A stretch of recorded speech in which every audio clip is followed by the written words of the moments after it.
So I'm here with Enrique Cruz. Enrique was my roommate while we were at Syracuse together. Sir. Now he's in his last year of football. He's actually about to transfer to Kansas.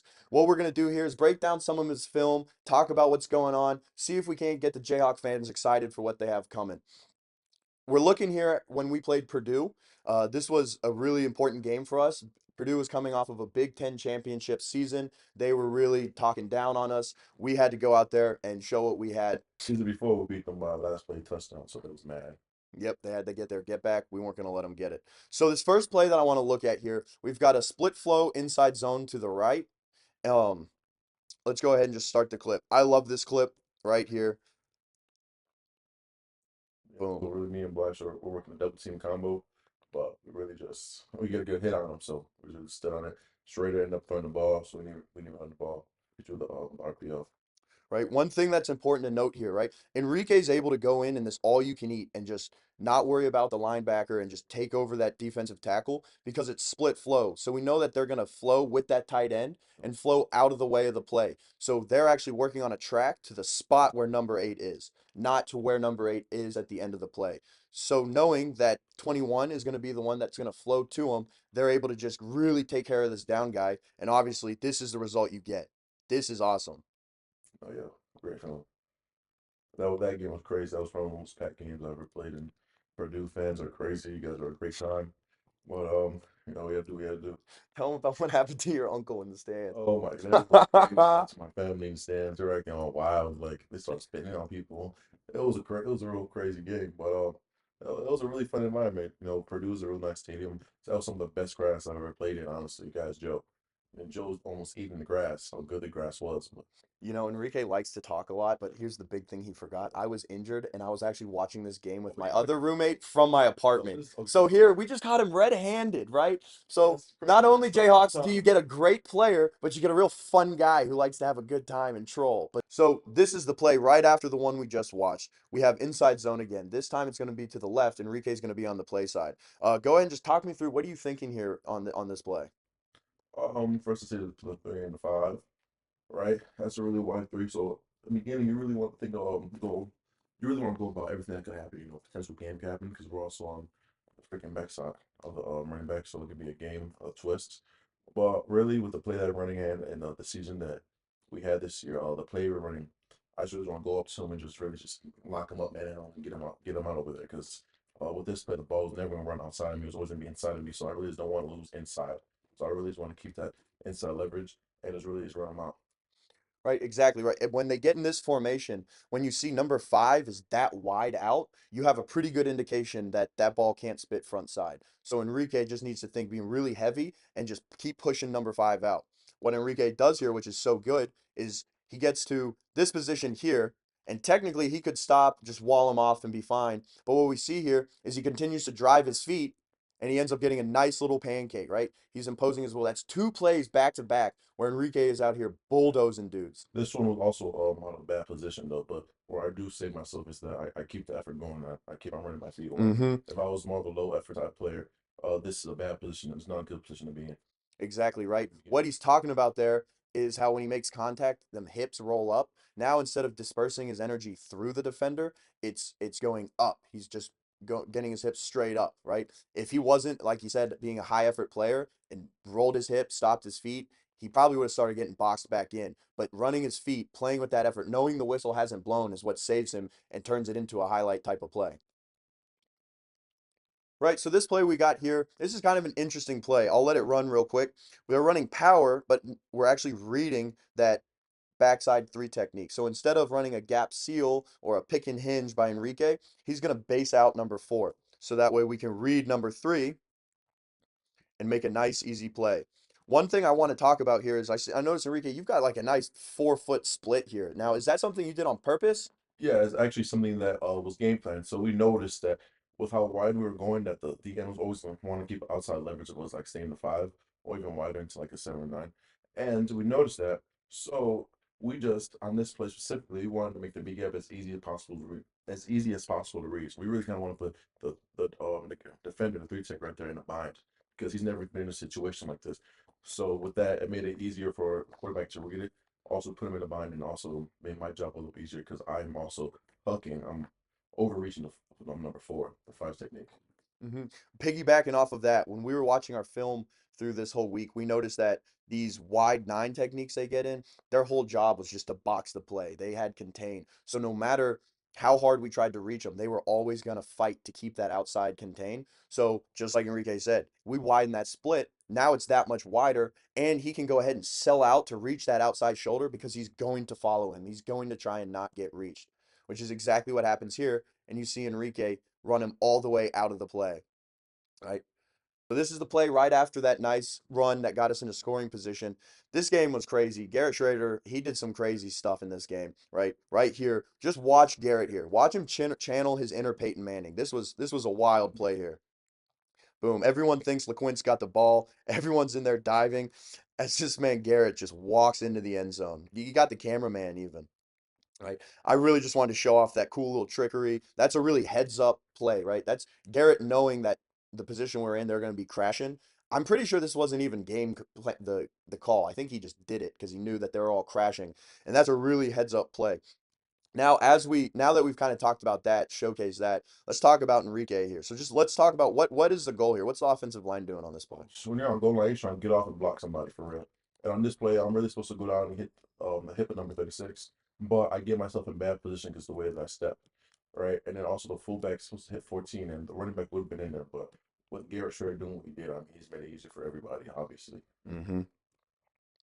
Right? Yeah, what could have saved Enrique a little better was that first step going more into the line of Yep. scrimmage, right? When you step under yourself, now you start lagging, it's taking up time, giving space. So if we just step into the line of scrimmage towards where we're going and really find that crease, what we're looking for is for Enrique to put his hat right where the defensive lineman stops and that guard starts, right? He's want to put his head right in that crease, get his hands on the hip, and just mow it down. Luckily, Garrett knew what he was doing and got the easy little touchdown. So this play right here, it's not nothing really particularly special happens, but this is something that I want to get at, right? So this is to show how important film study is throughout the week. When you watch film, you're able to get hundreds of reps without actually going on the field. You can get reps against the team you're playing without before you've actually seen them. Makes sense. One thing that we found this week is we were watching really keyed in to tell if they were giving away any tells when we watch number five, right? So they ran that wide nine technique, and he would either box, but they would also drop into pass coverage a lot. What we noticed this week, we found out that every time number five got in this stance where he's really, really heavy on that front foot, he drops into pass coverage, right? So why is that helpful? Why is that good to know? Because now Enrique knows from this front, we're in a five down call, which means all five linemen are going to be blocking the five guys on the line of scrimmage. But from watching that film, right, we see the stance that he's in, and with 100% certainty, he was dropping. So instead of setting out wide for number five, Enrique here, he sets really tight, knowing that everything's going to bump back, right? So now he's able to take over 93, and we're not wasting a guy chasing someone dropping. And so as we look at this next play, just kind of an example of what I'm talking about, look at number five stance. Look at how different it is now. He even switches his feet. See how now he's loaded up? Now this is a stance that looks like I'm ready to rush a lot more. The play before, see how much different that stance looks? He doesn't look like he's ready to rush. Yep, so then here we've got a nice little man slide protection. We're sliding to the left. That's a nice rep by Enrique. See how he stays nice and square until now he's about quarterback depth. He stayed square long enough to where he set the width of that pocket. When we're talking about pass protection, from our guards and centers, they're setting the depth of the pocket. So they're responsible to not getting pushed back. They have to keep it at the line of scrimmage so the quarterback has plenty of room in front of him. Our tackles, they're building the width of the pocket, right? So they have to push it wider. So now we create a nice U shape of a pocket. As an offensive tackle, really any offensive lineman, but specifically at tackle, when you set and you open your hip, now all you've done is shorten that width. You have to stay square to the line of scrimmage so that we can continue to push that defensive lineman wider. As soon as we open our hip, we're giving him the chance to close it and narrow in the pocket, right? So here's another good example of a pass protection where again, number four, he's given that stance where he's really, really tight or heavy on his front side foot. Watch Enrique. Watch how tight he stays. He stays square to the line of scrimmage. He doesn't set out. If he had set out to number four, then we run the risk of that defensive tackle picking him. What's awesome here, right, is he stays right there and he immediately pushes off Blythe. He's bump, bump, bump, bump, bump. So now he takes him over, gives Blythe the chance to go help our center. Because in this look, You want two double teams. exactly, right? In this look, we don't want to waste any guys. Everyone wants to be blocking someone. And our center, he's in a rough position here. He's got to snap the ball. He's got a zero nose who's just trying to bull rush him. So if we can get help back to that center, that's what's more important here. So when Enrique bumps him off, Blythe is able to go Now we get that and one double. clobber the defensive end or the defensive tackle. Another good thing that I like to see is watch 74. Watch this right guard. Same idea. Boom, he sets, they drop, so they run this twist.